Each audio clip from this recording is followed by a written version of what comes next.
The Yaffee Program on WVNN.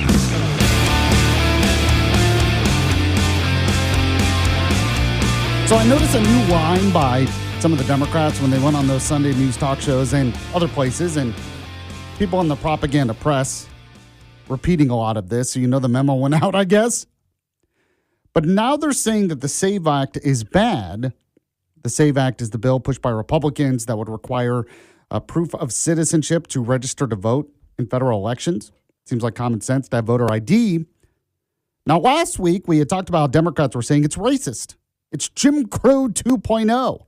It's literally what Chuck Schumer said, that anytime you want to require voter ID, that's somehow against, I don't know, the Voting Rights Act or whatever it is. But the narrative switched over the weekend. Now they're saying that Trump wants to nationalize elections because he wants to steal the next election, maybe the midterms or after that. And all of a sudden I heard all the Democrats saying this. Totally switched. Now, I don't know why anyone would take them seriously on this, because Democrats have wanted to nationalize the election process for years. They literally tried to do it under President Joe Biden. They tried to pass a bill that would basically get rid of voter ID in an attempt to, quote unquote, nationalize elections in this country. So now all of a sudden they're against it. Now all of a sudden, the Democrats, all of a sudden, when it comes either to sanctuary cities or when it comes to the electoral process and voter ID, now they love states' rights. Now all of a sudden they're great. They love their states' rights. So it's fascinating. So we'll talk about that and more. You are listening to the Yaffee Program. This is the show where you can count on the latest news, the important guests, and the best analysis, all for your morning commute. Here on News Talk 770 AM 92.5 FM WVNN. And it is Monday in the 10 o'clock hour, so you know what that means. Time for the Sunday News Shows recap.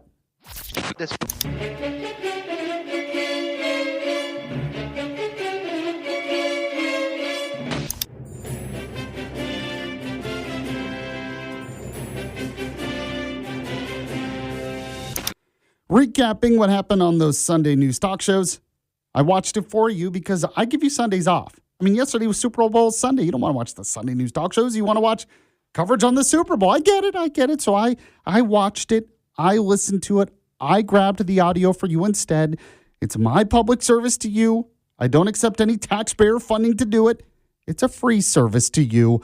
You're welcome. You're welcome. Oh, and yes, I am a voice of reason through it all. So one of the big issues that came up, of course, is the potential for a very partial government shutdown. Department of Homeland Security, their funding runs out the end of this week. I have heard several lawmakers on both sides say that they're expecting a shutdown. They're not going to come to some kind of agreement. Now, this is because Democrats want to completely transform ICE's responsibility, Immigration and Customs Enforcement. And they put out this list of 10 demands of what changes they want. And they have to know some of those things are not going to be agreed to by Republicans. Now, as I mentioned last week, some Republicans did as well. Some of the demands are already being met. They want body cameras. Well, they've already implemented that. They want more ICE training for officers, for agents. Well, Republicans have already added that to a bill. So there was some potential compromise there, but this isn't really about compromise or actually doing anything. This is another example of virtue signaling. Democrats can virtue signal on this, and hopefully they can win the midterms. That's what they're thinking. Last year it was about health care. They don't even talk about that anymore. Now it's about ICE. So we got to play some cuts of Hakeem Jeffries, who's the House Minority Leader, the Democrat. He was on CNN State of the Union talking about some of this. Go and play Hakeem Jeffries. Cut one for me, Walker. Not at this point. We start with a basic premise that taxpayer dollars should be used to make life more affordable for everyday Americans, not brutalize or kill American citizens like Renee Nicole Good or Alex Preddy. We know that ICE is completely and totally out of control. They've gone way too far, and the American people want them reined in. Because immigration enforcement should be fair, it should be just, and it should be humane. So dramatic changes are necessary to the manner in which the Department of Homeland Security officers are conducting themselves before any funding bill should move forward. All right, so the typical demand, that's basically what they've been saying for weeks now. Not a lot has changed there, and I don't think they're going to get their wish. And no, ICE officers are not out of control and being inhumane. That's ridiculous. Go and play Hakeem Jeffries Cut 2. So you say very clearly that this, and it's clear in your proposals, this is about reining in ICE and the CBP. But those agencies, as you well know, are very well funded already through the Big Beautiful Bill Act. That's what the president called it, and it passed last year. So what that means is that a shutdown would really only impact unrelated agencies, FEMA, TSA, FAA. So how does pushing for these changes and potentially not getting there help rein in an immigration crackdown? Well, our plan is to get there on behalf of the American people.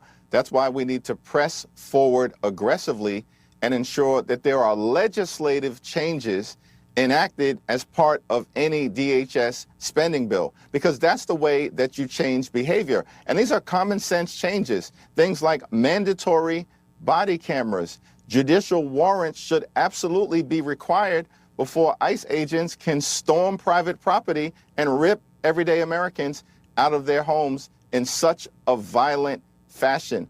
Of course, we need to make sure that there are no masks so that ICE is conducting itself like every other law enforcement agency in the country. That shouldn't be controversial. It shouldn't be controversial that we are demanding that the Fourth Amendment constitutional protections are adhered to as it relates to the way in which ICE is conducting itself. We also need to make sure that state and local officials have the ability to conduct independent investigations so that when ICE or CBP or other officers violate the law, they can be investigated and prosecuted and held accountable for those violations of state and local law, not being able to govern themselves with impunity, which is the case right now. So I do like he didn't answer the question. He was asked a specific question and then just kind of rants about how ICE is bad again. So typical from him. Okay, go ahead and play Hakeem Jeffries Cut 3. Unfortunately, we haven't heard back from the White House or Mike Johnson or Speaker or Leader Thune in terms of the demands that we've put on the table, common sense demands on behalf of the American people. And so in our view, the ball is in the court right now of the Republicans.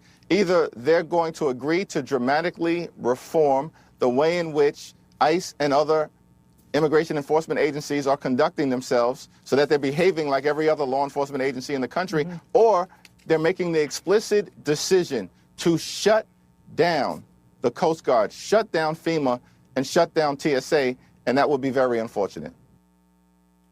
But you're the one shutting it down. I mean, I'm sorry that's the case. You guys are the ones who are going to shut it down. ICE is already funded. They have already agreed to some of the changes you want. But you're demanding much more than is going to be agreed to, and you're going to defund areas that have nothing to do with ICE in order to make your point. But when you have the propaganda press on your side, they think they can get away with it. We'll see. Go on and play Hakeem Jeffries Cut 4. States are the ones who are empowered to conduct elections, and every state should be allowed to decide the best way to proceed to ensure that there's a free and fair election. Here in New York, there are, in fact, voter identification requirements. The question is that what Republicans are trying to do is to engage in clear and blatant voter suppression. They know that if there's a free and fair election in November, they're going to lose. In fact, Republicans have been losing every single election since Donald Trump was sworn in January of last year, including most recently decisively in Texas, and of course, losing all across the country, up and down the ballot in the November off-year elections in places like New Jersey or Virginia or New York. All right, so that was him talking about the SAVE Act, saying Republicans just want to suppress the vote. This is always so silly to me because why is voter ID suppressing the vote? The fact of the matter is, when you don't have voter ID, when you have just tons of mail-in ballots thrown into a system, you're asking for trouble. You're asking for people not to trust the system. And it's kind of an insult to people to say, you have to prove you're a citizen to vote. Oh, that's too hard. That's too hard. You have to do it pretty much for everything. Get a driver's license a lot of times, except in, I guess, the Democrat states. Usually it's to prove you have to have a birth certificate or something. Yet an ID to vote it's too difficult. So we'll get to some of that because I know Adam Schiff had commented on that as well. But I wanted to get back to the potential for a government shutdown. So on Fox News Sunday, Senator Bill Hagerty was on. He's one of Tennessee's U.S. senators. And was talking about this idea of a potential shutdown. Go and play Bill Hagerty cut one for me, Walker. Well, I think it's clear ICE themselves are ready to deal with the body cameras, and there are a number of things we could talk about. But as you mentioned, this isn't a serious negotiation. This is all happening in the media, trying to motivate a radical left base. The main difference between what we're seeing in Minneapolis, Shannon, and the situation that you and Senator Warner were just discussing is a lack of cooperation. Look no further than Memphis, Tennessee. In Memphis, in Tennessee, we actually have cooperation with local authorities. If the local authorities would cooperate in Minneapolis with ICE, they would issue the detainer. The ICE agent would go directly to the jail, pick up the person, and move on. It takes 4 to 8 times more agents to go into the field to go after the same criminal. That's why you have so many people in Minneapolis. That's why this is so chaotic, because the Democrats, the local leadership, Tim Walz, the mayor of Minneapolis, are actively encouraging people to resist. They are not agreeing. They're not cooperating with authorities at the federal level. And the result is utter chaos in Minneapolis. Go to Memphis. Memphis is now becoming one of the safest cities in America because we do have cooperation at the local level, at the state level, and the federal level. We have 16 agencies at the federal level working with Memphis, and Memphis has been dramatically improved in terms of the reduction of crime on the streets and in the neighborhoods. So I want to get your reaction. We have the Yaffee text line 866-494-9866. Seems like what he said there makes sense to me. I just don't see Democrats really wanting a real negotiation. They just want a virtue signal because they think it helps them in the polls so that they can win the midterms. Maybe I'm wrong. Maybe you can tell me. We have our Yaffee text line 866-494-9866. 866-494-WVNN. One thing when I asked for feedback, I got feedback from a listener because he went to Jay's Appliance Outlet. So a listener actually called me up and just thanked me and raved about the experience he had at Jay's Appliance Outlet. I mean, I tell you every day about them. They have great prices. They have new inventory coming in all the time. They have overstock deals, whether you're looking for a new refrigerator or maybe get a special deal on a new washer and dryer, because they have scratch and dent deals and, like I said, overstock deals, and their prices are always amazing, and the customer service is amazing as well. So I want you to dial pound 250. So dial pound 250 and say the keyword Jay's Appliance Outlet. That's called pound 250. Say Jay's Appliance Outlet. Now, they're located off 72 in Athens, or you can go to the website jaysapplianceal.com. Now, when you buy an appliance from them, they service what they sell. So let's say 5-10 years down the road, you have an issue with that appliance, they can come out and fix it. They want it to work a long time for you. So whether you need your appliance serviced or you just want a new, maybe oven, stove, whatever it might be, go to Jay's Appliance Outlet today. Jay's Appliance Outlet in Athens. Call pound 250, say the keyword Jay's Appliance Outlet. When you go, let them know you heard about it from Yaffee. Back in a moment on the Yaffee program. You're listening to Yaffee on WVNN. What would you do if your online store converted 36% more shoppers? You could take 36% more vacation. Another pina colada? Yes, please. Open a new retail location with 36% more square feet. Fantastic. Hire 36% more help. You're hired and you're hired. Shopify has the world's best converting checkout, up to 36% better than other e-commerce platforms. What you do with those extra sales is up to you. Switch to Shopify today at shopify.com/listen and get a $1 trial. Shopify.com/listen. Benjamin. Hi, I'm Joe Saul-Sehy, host of the Stacking Benjamins podcast. Every week, we talk personal finance trends. I think it's tough finding like a stock certificate from 1987 in Grandpa's drawer. Wait until you need the Face ID to unlock Cash App. It's so sad what money does to people. It happens. That's why you don't tell anybody what you got. That guy who had the brilliant idea, I don't want my relatives to know how much money I have. So every time I go to Thanksgiving, I ask them if I can borrow more. Stealth wealth. Stacking Benjamins. Follow and listen on your favorite platform.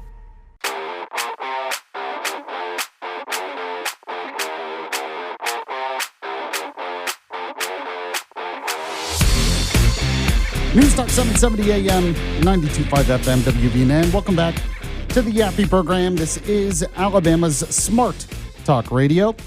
Glad you've joined the show today. And if you miss any of it live, the podcast always up at WVNN.com or anywhere podcasts are available, as you know. It's also Monday in the 10 o'clock hour, so let's get to it. Once again, we have the Sunday news shows recap.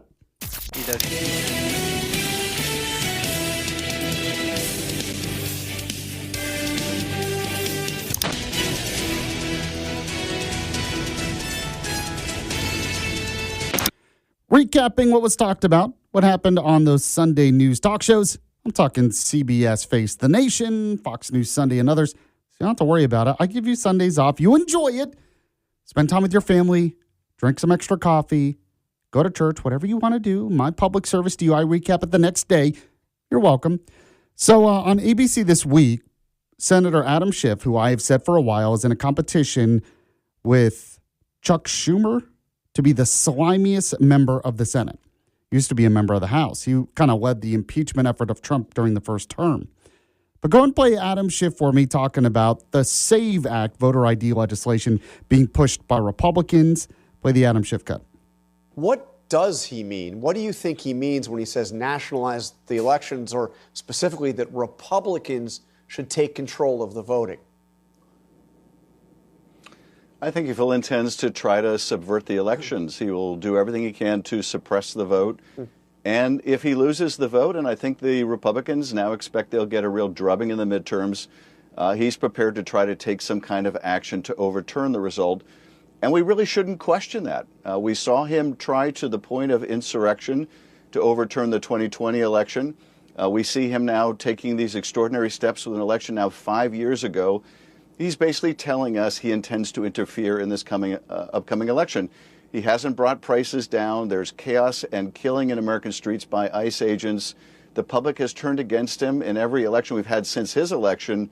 The voters have swung wildly against him. And as you know, he said at that prayer breakfast, his ego cannot stand another loss. So we have to prepare for the worst.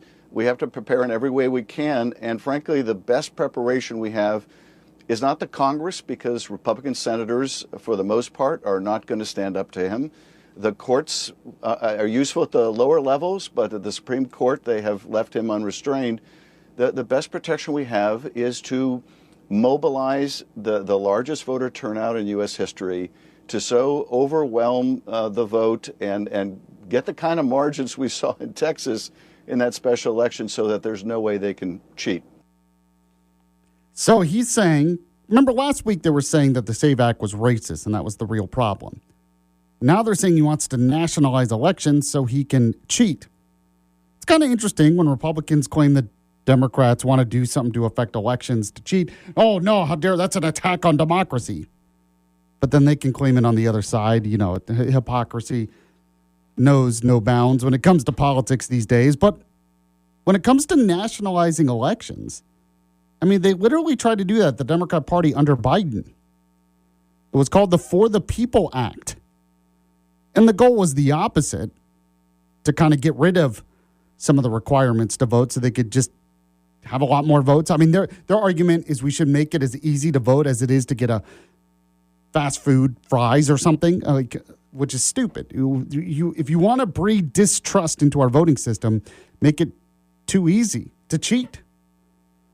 But this idea that all of a sudden Democrats are against nationalizing the election, no, they're just mad because Trump said it. Now, there is a conservative argument to be made that if you go down this path, maybe you're not setting a good precedent.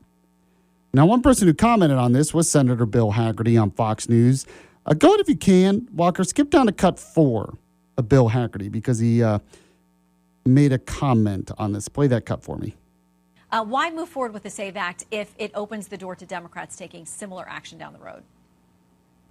I wouldn't say this is an across-the-board nationalization at all. It's one fundamental question, and that is, are you a citizen and can you prove it? Because those are the only people that should be voting, and that can be done on a nationwide basis. The problem is that we have Democrat states that don't want to have, they want to have non-citizens eligible to vote. This does not remove the state's ability to set the terms, the conditions, and the place for elections.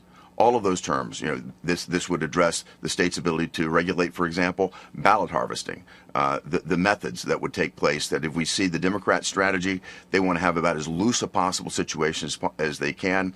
This is how states vary. If you look at the states where we have significant problems, those are blue states, Democrat-held states, and that's where they wanted to go with their legislation, was to loosen all the requirements. This is one where more than 80% of Americans agree. A person should be a citizen and be able to prove it in order to vote.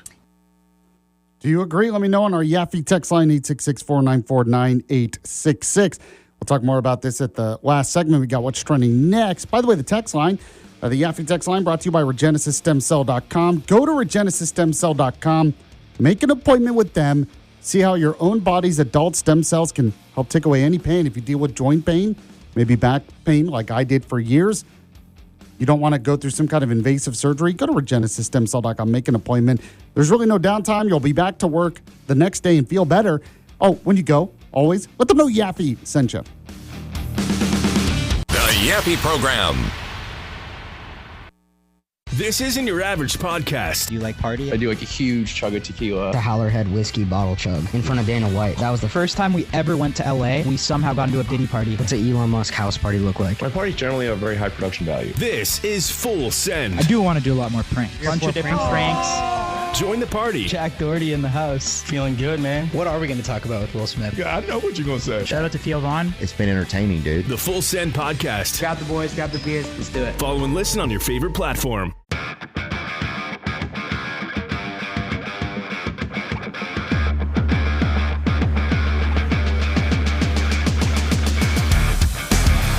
Final segment today of the Yaffee program. News Talk 770 AM 92.5 FM WVNN. Meant to get to this text message earlier on our Yaffee text line, but I'll read it right now. Person said, the halftime show offended me. Bad Bunny's incessant crotch grabs and the disgustingly sexual dancing, hip thrusts, and body shaking. Yaffee, is this what your kid should see? Would you let Evie see this mainstream entertainment if she was older? So I guess it's just hard for me to get too upset. Now, I didn't like the crotch grabs either, but I mean, Michael Jackson did that all the time. The biggest problem I have is if we're going to be upset at some of that, you might as well get rid of the cheerleaders. So some of that was a little much. I think the words were apparently worse. I just didn't understand them.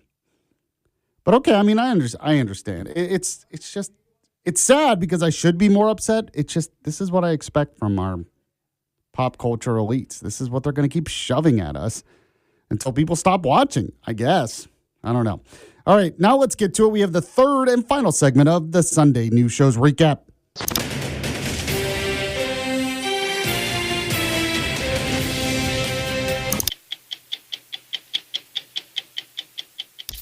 Recapping what happened on those Sunday news talk shows. You don't have to watch them. My public service to you. You're welcome. Talking Fox News Sunday, Meet the Press, and others. And no, I do not accept taxpayer funds to do this like some radio stations tried to do.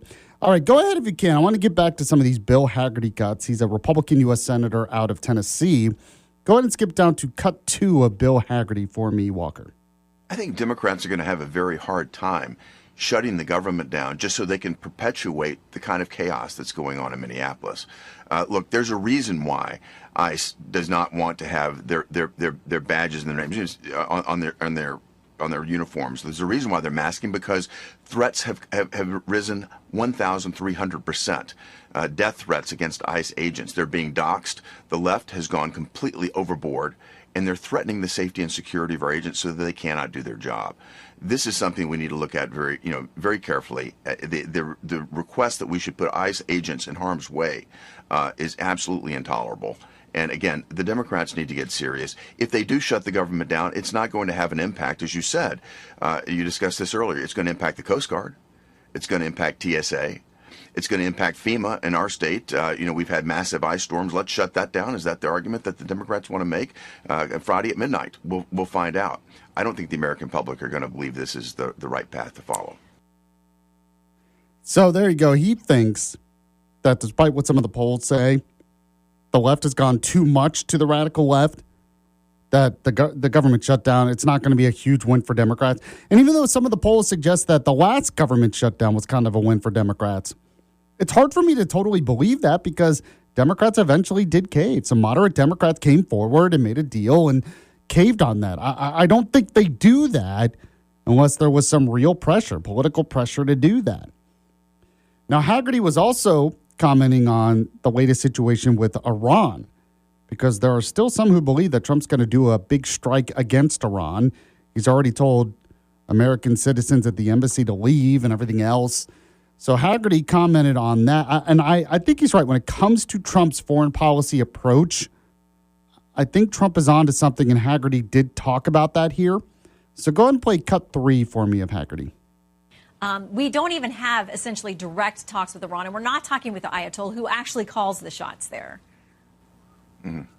So what's different now, and I think we need to pay careful attention to this, Shannon, what's different now is we're not just talking diplomatic talks. You saw Steve Witkoff, Jared Kushner, and importantly, Admiral Brad Cooper in the room, our lead military officer there, who runs CENTCOM, importantly in the room with the negotiations in Oman just taking place.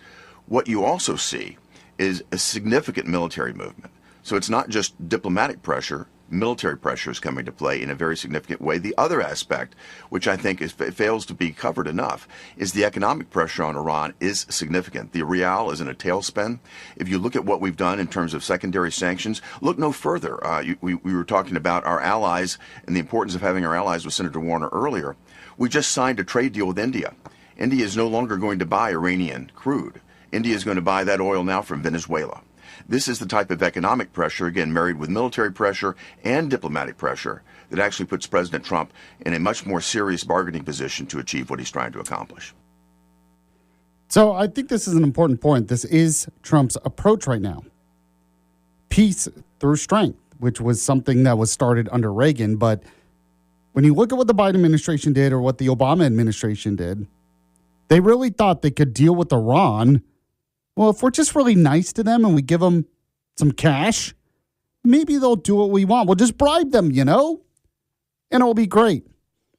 The problem is it didn't really work. When you deal with an authoritarian regime like Iran, you're just enabling their bad behavior at that point. I mean, really. Now, you could say, well, they didn't have nukes. True, but what they did is they used all that extra money to prop up their terrorist proxies, eventually resulting in what happened on October 7th in Israel. They used it to attack American troops in Iraq, really hurt our presence in Iraq and Afghanistan. And they used it to prop up their own military. Now, it wasn't enough because it still doesn't compare to Israel's military or the United States military. But they used all this extra money they got, which started under the deal under Obama, the Iran nuke deal. Biden wanted to go back to that. And it just encouraged more bad behavior. So what actually will bring change? Maybe we need a different approach. Maybe we need to be a little bit tougher on them, and they can kind of understand that. But really, I don't know if this is going to happen in my lifetime, but really what's going to bring real change there is regime change, getting rid of the Ayatollah and the leadership there, which Trump wants to do, but it's obviously pretty tough to accomplish. All right, appreciate you listening to the show. If you missed any of it live, the podcast is up on the website, WVNN.com, or anywhere podcasts are available. I'll be back tomorrow at the same time. See you then. You're listening to Yaffee on WVNN. Mic Drop, hosted by former Navy SEAL Mike Ridland. What does it mean to be an American? Be American is you love your country above all else. I love this country. I was born here, raised here. I offered my life to serve this country. And if you don't do your part to preserve what we have here and our culture, it's going to be gone. And we can't let that happen. Yeah, that's a mic drop. Mic drop. Follow and listen on your favorite platform.